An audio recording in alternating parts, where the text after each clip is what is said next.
value being Filipino, or are they slowly losing their cultural identity? Well, no, mostly. But you may wonder, why do I say no? Because I myself am a very social person. I've talked to multiple people my age, so they're around the same year as me, they're in college. And when I ask them, what are your plans for your future? They say, when I graduate, I'm going to leave this country. Okay, so that's our first evidence that we are slowly losing it.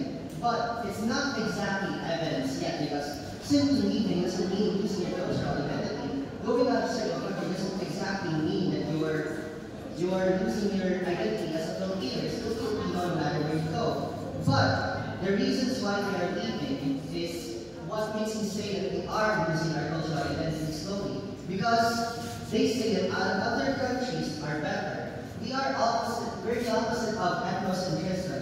We are valuing other countries, their cultures, over ours, which is honestly pretty bad because it's degrading our culture quite a bit.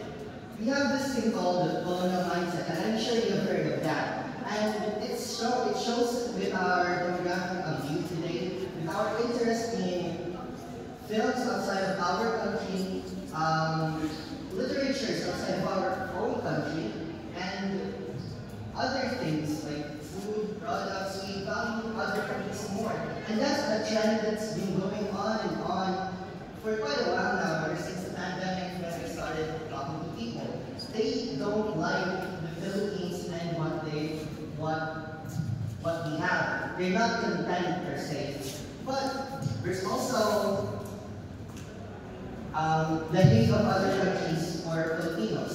We know that other countries are not exactly friendly to